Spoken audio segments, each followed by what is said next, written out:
किसी अविवाहित के अबॉर्शन यानी गर्भपात का नाम सुनते ही हम में से कई लोगों के मन में कई तरह के सवाल उठने लगते हैं। यहाँ तक कि उसे अबॉर्शन कराने के लिए भी कई तरह के क्लियरेंस से होकर गुजरना पड़ता है। लेकिन अब सुप्रीम कोर्ट ने इस तरह के तमाम सवाल और क्लियरेंस पर विराम लगा दिया है।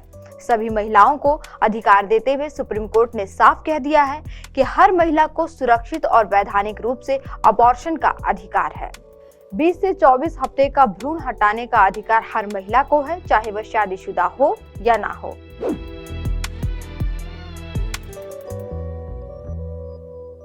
दरअसल अभी तक मेडिकल टर्मिनेशन ऑफ प्रेगनेंसी यानी MTP रूल्स के नियम 3B के तहत सामान्य मामलों में गर्भ के अबॉर्शन का अधिकार केवल विवाहित महिलाओं को ही था। लेकिन अब सुप्रीम कोर्ट ने इसका विस्तार कर दिया है और अब देश में अविवाहित महिलाओं को भी MTP एक्ट के तहत गर्भपात कराने का अधिकार है। कोर्ट ने कहा कि समाज के बदलने के साथ कानून स्थिर नहीं रह सकता है। विवाहित और अविवाहित महिला का फर्क नहीं होना चाहिए। वहीं कोर्ट ने इस ओर भी सबका ध्यान रखा कि साल 2021 में medical termination of pregnancy act में संशोधन करके इसमें अविवाहित महिला को शामिल करने के लिए पति के बजाय पार्टनर शब्द का इस्तेमाल किया गया था।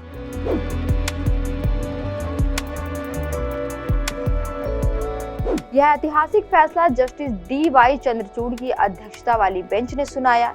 उन्होंने कहा कि असुरक्षित अबॉर्शन को टाला जा सकता है। किसी प्रेग्नेंट महिला की मानसिक स्थिति का भी ध्यान रखना चाहिए। कोर्ट ने कहा कि अविवाहित और एकल महिलाओं को गर्भपात से रोकना और सिर्फ विवाहित महिलाओं को अनुमति देना संविधान में दिए गए नागरिकों के मूलभूत अधिकारों का हनन है। कोर्ट ने यह भी कहा कि विवाहित महिला भी रेप का शिकार हो सकती है। यह भी कहा कि MTP कानून में वैवाहिक बलात्कार यानी मैरिटल रेप को भी शामिल माना जाना चाहिए। इसके अलावा यह विधवा या तलाकशुदा महिला को भी गर्भावस्था को समाप्त करने की अनुमति देता है।